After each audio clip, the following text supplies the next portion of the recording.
We made it, that's facts, ayy. We the greatest, that's facts, ayy. Prices raising, that's facts, ayy. That's right. But we paid it, that's facts, ayy. I'm not sure if you're one or two though. What are we doing? I don't know what we're doing. All right, okay. So, well, yeah, fam. I mean, we out here. Let's just get it started. I guess the first episode should be who we are. Yeah. And you know how we got together and how we're trying to shape though. So it's actually going to be a year. In like end of September. Mm-hmm. Or actually it's end of October that we met. Beginning of September we started working together. But yeah, it's going to be a year that we met right here by Star Barber Co.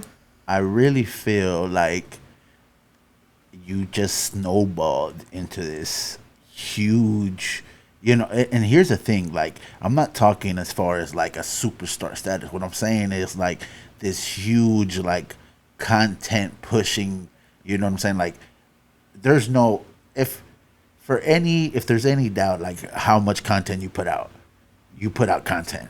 Yeah. You know what I'm saying? Consistency. Right?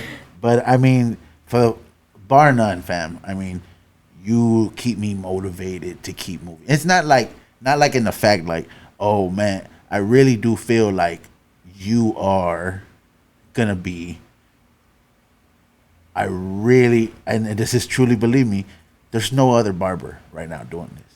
Yeah. We're making too many moves to just be the entrepreneur barber or the inspirational barber. Like at this point, it's just all around. You're taking care of everything. And then we're right here, podcast, and that's the you know man what I'm saying? just dishing it out. Hey, literally told you about this like a week ago, and like put it to work. Not even a week ago, probably less. And you know what? That's one of the things I really admire, fam. You say something, we do it. Yeah.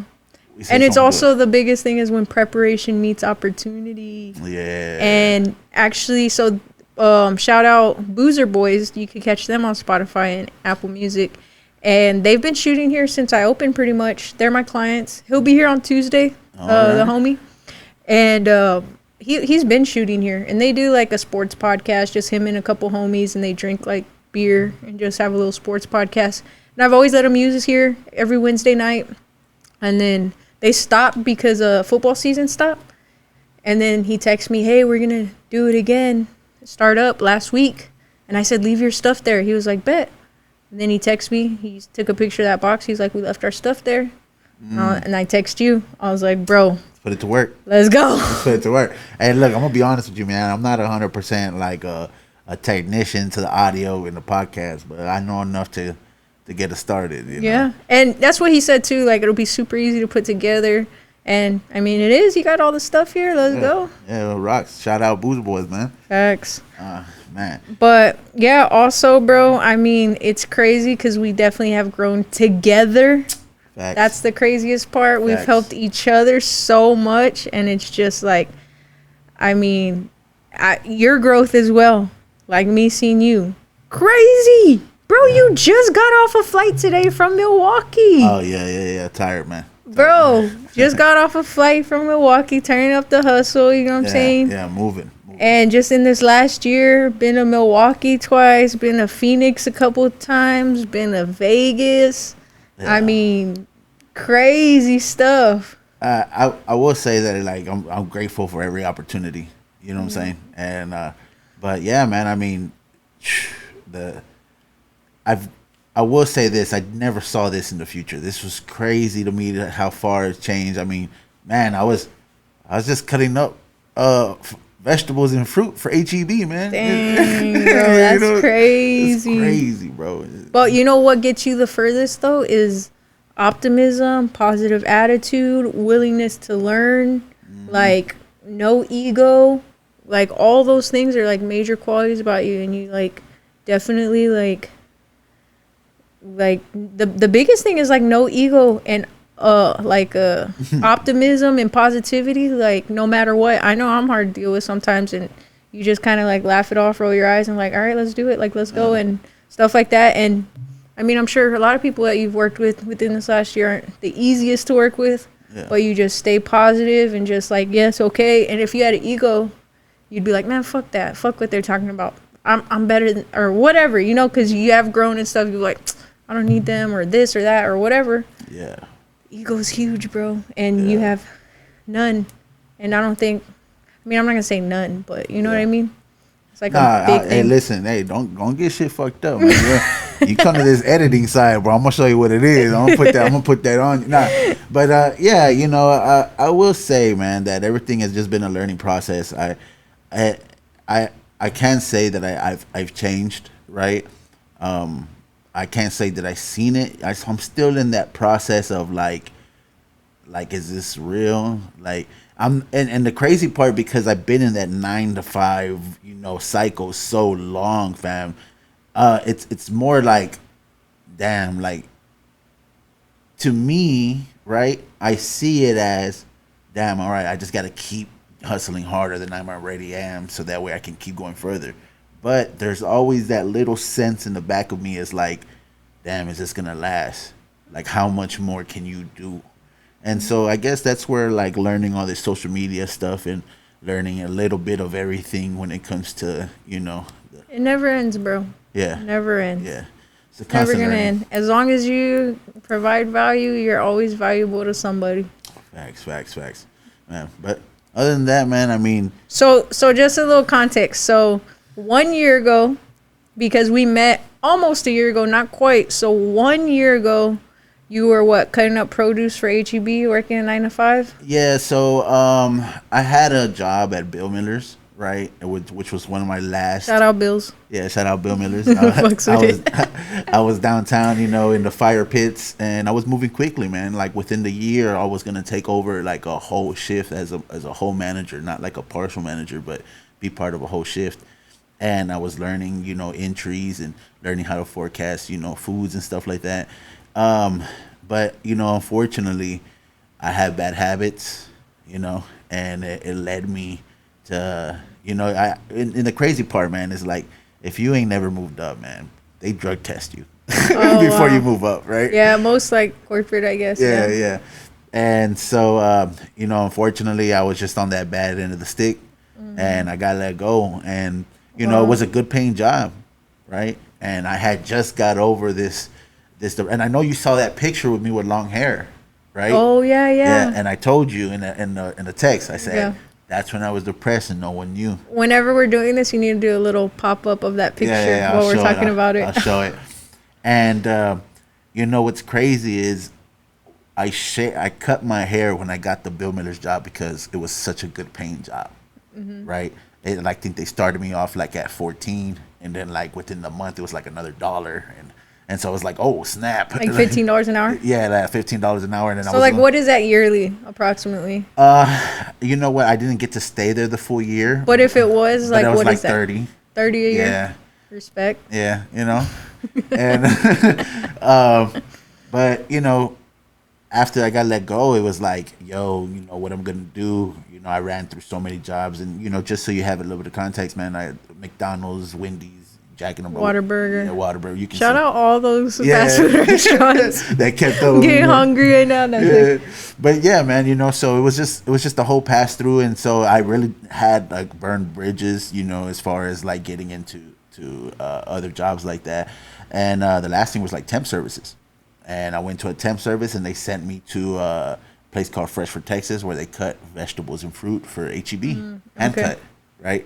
And so I was there, and I started off like washing fruit, like in vegetables, and I was like, yo, I do not want to be doing this for a long time, bro. Like, this is crazy. And eventually, like, worked my way into like handing out knives to people who are just gonna cut. And I've always tried to find like my way into a position where I'm just gonna be like administrative, or you know, not too much hard work, just enough to like. Yeah. And I remember as I was passing out these knives, man, I saw a dude who looked just like me, bro, and his name was Jesus. Wow. Right? And you could say like I saw like a future or something, or like a realization. No. Yeah. And I was like, nah, it's not it. Yeah. And you know, everything was coming out, and I ended up getting a camera, right, which is the one we're recording off of. Uh, and so, for the most part, that's how it started off, right? I've always had a hobby for editing, and I've always been really good at editing. And so, throughout that time, just picking up the camera was just kind of learning how to move with the camera, right? Mm-hmm. But I will say, man, man, John, one of the Faded by Culture members, Steven, mm-hmm. one of the first two people, right, to be like, hey, yo, just record me. Then Eclipse and the other guy were the first two to pay me. Dope. Yeah. So, shout out Eclipse. Yeah. So other than that, man, yeah, that's how it really all started. But man, I will say things changed when I met you, fam. Yeah. Bro, the power of manifestation that you have, the energy. Oh, like I thought it was witchcraft. Yo. So like in 1 year from like Bill Miller's washing fruits, probably like $30K a year, you're now like you could say you're like a 6-figure videographer. Yeah, actually I will say, and this was something that me and my wife figured out, that I actually made more in these 8 months than I made at any higher paying job that I had. Yeah. And shout out Cherry and shout out, HBHS. I've been able to do some things. Yeah, I've been able to do some things, do some things for the family. So, it's been awesome, and I can't wait. This is this thing where I want to try to add more value to see, how we can move further and stuff like that. So, yeah, that's where we're at. Yeah, that's dope, bro. Yeah, so that's how we met.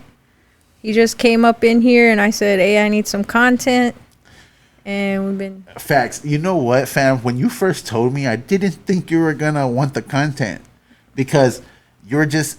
and here, I understand because no one knows this, but I mean, you were going through things, right? Yeah. Your business partner and all this, and then you're handling the whole thing, and then you just kind of told me like, hey, video, let me know. And I was just, oh, okay. And then, it's you're like my third time that someone's going to pay me for something, right? And then I'm just like, do I send it? Do I tell her to, and it was just one of those things where I didn't know, because I know towards the end, we were talking about the things that were happening. And so I think one of those in my head was, listen, man, I'm just going to message and I'm going to see what's up. Right. And I'm glad I did. Yeah. It's crazy. Yeah. And obviously, I didn't have a TikTok at the time, and my actual vision, I just said, hey, I just want content, and I want to make my Instagram look good, and I want a lot more content. I didn't have no actual clear goals of what I wanted. I know I wanted consistent content and good content, and you told me, bro, you have to get a TikTok. And I was like, man, I ain't trying to do no dances. That's little kid stuff and whatever. And so with that, you're like, I'll run it, whatever. And then I was like, okay, like, if I don't have anything to do with it, like, who cares? Let's just try it. And I mean, we went through it's almost like we also like came back full circle. Because the beginning, we used to just try to look for questions on Google and answer most popular questions asked by barbers or YouTube. Yeah. And look for the most popular questions. And we did. And I wasn't that comfortable in front of the camera. We didn't have mics. And I mean, we were kind of making longer content, not necessarily super short form. Yeah. Just like a lot of stuff. It was all learning. Like we literally, if you go to the beginning of Cherry the Barber's TikTok, you can see our learning, how we've learned. You could see the change in content, what we've literally tried everything from just answering questions to cutting behind the chair to haircuts to montages to recap videos to literally everything. And I feel like we have somewhat of a formula down now. It's pretty good. It works. It's quick. We get a lot of content in a short amount of time. Stuff like that. Yeah. I will say that and that's like another thing where I feel like I need to step up at, right? Is like, okay, now that we're here, right? What's the next step? Yeah, exactly. And so... And even something like this. Yeah. And that's just... also, this is our first podcast. You're going to see the growth of us in this podcast. This may be the most boring podcast you've ever seen in your life right now. But by episode 100 and something... by episode, 100, Yeah. y'all are gonna be like trying to find this first episode and be like, man. Yeah. You're gonna see the growth, definitely, man. Yeah. It's gonna get better and better with time. And I mean, the stuff that definitely is planned for the podcast is gonna be crazy. Like, I don't think you understand the amount of not only knowledge, but the guests. Yeah, the coming through guests. this, so it's gonna be crazy. It's gonna be crazy. I can't wait. And I don't feel like anybody's doing this, like with the guests that we're gonna have, the variety, Yeah. and just the consistency. Because we gotta be consistency from Yeah, now on. Yeah. All right, guys. So this podcast is sponsored by none other than 5-Star Barber Co. Go check out the website, 5starbarberco.com. We got all your barber wants and needs. We got the gold Millie razor. This was one of our most popular razors that we sell. We got the gold combs, and we got the gold barber bling to rep. Show everybody you a barber. But go check out the website.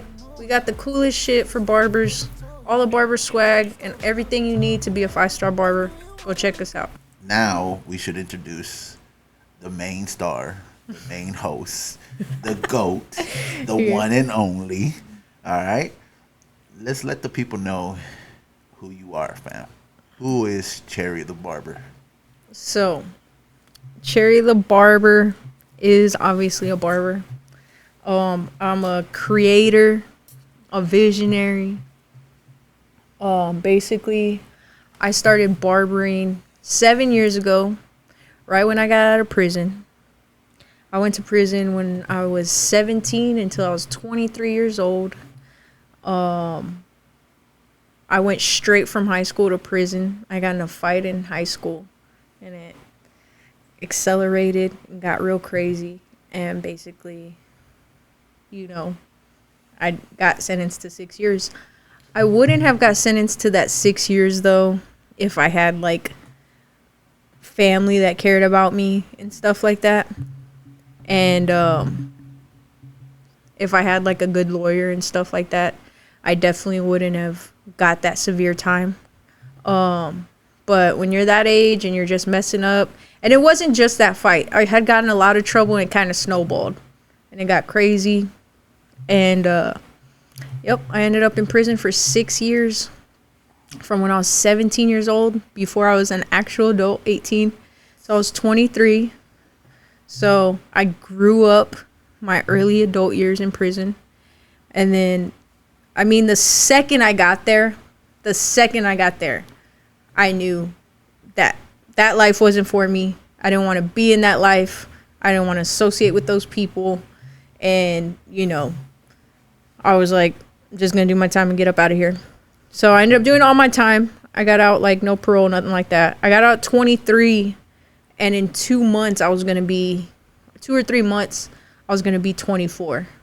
So basically almost 17 to 24 because it was like 2 or 3 months before my 24th birthday. People don't realize, like, how important those years are. Yeah. Those are fundamental years of your life. People are partying, experimenting, whatever it may be, and you're just... Yeah, because if you see a 21-year-old right now and they're, like, carefree or they're irresponsible or they're partying, you're like, they're 21. Or, my pussy hurts. Yeah, you're like, they're 21, so, like, that's okay. Like, they're young. That's what they say and stuff. So I didn't get those years of my life. But at the end of the day, too, when I got out, I didn't really care to experience that stuff either. Like, the thing was, I went in before social media was a thing. So I went to prison. Excuse me, sorry. I went to prison in 2008. So what, Facebook, all those things came out in 2009. The touch phone, I think that came out in 2009, 2010. I don't know when that came out, but probably when Facebook came out, right? Was the touch phone? Yep. Because I went in when there was like Razors and Samsungs, like flip phones. Yeah. You could barely take a picture on a phone back then, you know? That 1 megapixel. Yeah, like really bad. So I didn't have any family to write me, visit me, or phone calls for 6 years. So I was in a fucking box, and I did like 2.5 years in solitary confinement. Oh man. Probably more than that. Probably like almost 2.5, 3 years solitary confinement. All right, guys. So, like, if you don't understand, right, if you've never been away from family, right, not having any communication with somebody you're familiar with, here's the thing. It depends on really the person you are, but it affects. It affects, dog. It affects. There's no, like, it really makes you feel like when you come out, like, all right, I'm solo dolo. Yeah. You know? Yeah, that was a big thing too. When I got out, I just remember thinking like, not one of my family members better say they missed me. Because they fucking did it. They better not fucking say that shit. Yeah. Like, they better not. Like, I was real resentful and stuff.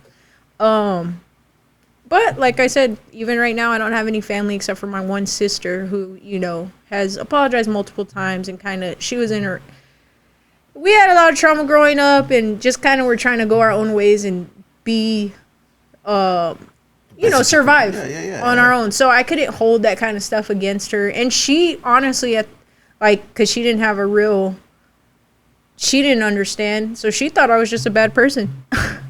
Now she knows, I mean, we're literally best friends. Like, we love each other so much and we stay in contact. But that's like my only family I have, my only family. And so. Which is amazing because you love your nephews. Right? Yeah. Yeah. And I'm like, we're each other's only family. Like, we don't have no aunts, uncles, cousins, grandmas, nothing. It's just me and her. So you're the favorite by default. Yeah, pretty much. But I would be anyway. Yeah. You know, they like the rich single aunts. Yeah. They're like, they get spoiled by them. Facts. But anyway, so basically, I went in before social media, and so I got out, and I was just like, I got out, and right when I got in the car, my sister took a picture of us, was like crying, took a picture of us, and said, and like, I guess she posted it on Facebook. Mind you, I literally just got in the car from prison doing all this time. And she goes, oh, Aunt Susan said, hey, and our cousin Alyssa said, you know, she's so happy you're out. And I said, we haven't, even before prison, I hadn't talked to them for like 5 years, 6 years. I was like, I literally haven't talked to them like 10, 20 years, like 15 years. Like, how are they saying that? How do they know I'm out? And she was like, I posted on Facebook. And I was like, and they're my friends and stuff. And I was like, what? Like, I was just so like, confused. Yes. I was like, what do you mean? And she was like showing me comments and stuff. And I think that day, I probably like, I got a phone. She made me a Facebook. I didn't understand what the hell I was doing. I had a little trash ass Android. This was 2014, just for context.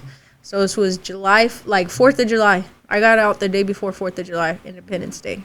Very ironic. Crazy. But yeah. So then, but the thing was, like, immediately when I did that, I don't know how, but a few of my high school friends were like friend requesting me. Or like maybe I friend requested them, or I think it was more they friend requested me, because my sister might have been like friends with them, and when she posted, then they went and friended me.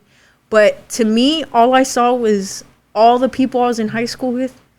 It seemed like, now I know it only seemed like that, but it seemed like they had their shit together, like they had families, or they were houses, or they were like, and in my mind, I felt, fuck, these people are so ahead of me. Like, I'm so behind.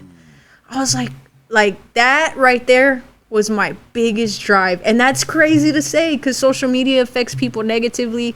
You always think people have these good lives, and all that stuff was true. I thought these people had these good lives and were way ahead of me in life. And little did I know that shit was front. Yeah. It'd be like that. But it was fine though, because that's what drove me so hard. I was like, I gotta like catch up. Yeah. I gotta catch up. I had this hunger. Also, like I said, I didn't have any family or any support. So I was like, essentially pretty much like, my brother, which I don't talk to him anymore, but he had let me stay with him at the time, but quick, like his wife didn't want me staying there and stuff. So I was like literally like, I was like sleeping on my mom's like apartment floor.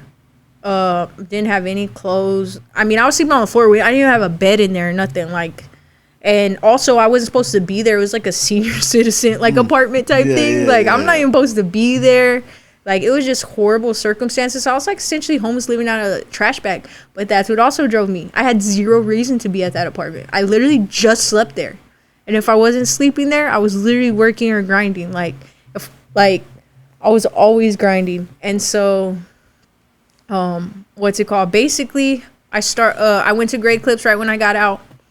I wonder if I'm skipping anything. I don't think so, but I went to Great Clips when I got out to go get my first haircut, right? Great Clips story right here. Yeah. So, because when I went in, there was no barbershops. There was no barbershops on my side of town. Nobody got edge ups. We went to Rio, Supercuts, and Great Clips.